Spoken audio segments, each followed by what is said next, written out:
Le bac pour tous, le kebab et les pintes de bière à 3 euros. Alors ce n'est pas le rêve d'un lycéen en terminale, mais bel et bien le programme d'un parti politique qui se présente aux élections européennes.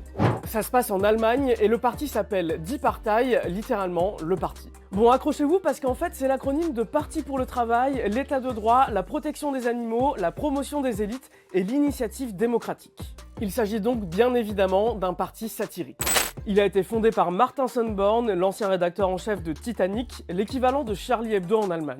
Et le parti a même déjà 2 eurodéputés après avoir récolté 2,4% des voix en 2019. Alors son programme, il est clairement satirique. Il propose par exemple de réserver des vols courts aux insectes, à Taylor Swift et à la présidente de la Commission européenne pour qu'elle puisse voyager entre Strasbourg et Bruxelles. Mais il est aussi parfois très provoquant. Il propose par exemple de diviser en deux l'Allemagne avec l'Est et l'Ouest comme pendant la guerre froide.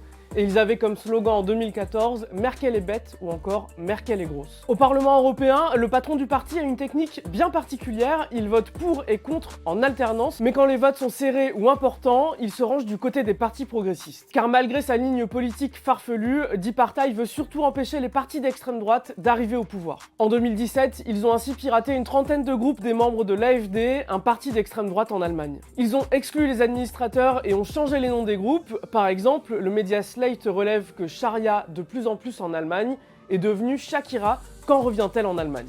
Selon deux sondages du média allemand Bild, Die Partei est crédité d'1% des intentions de vote pour les élections européennes du 9 juin.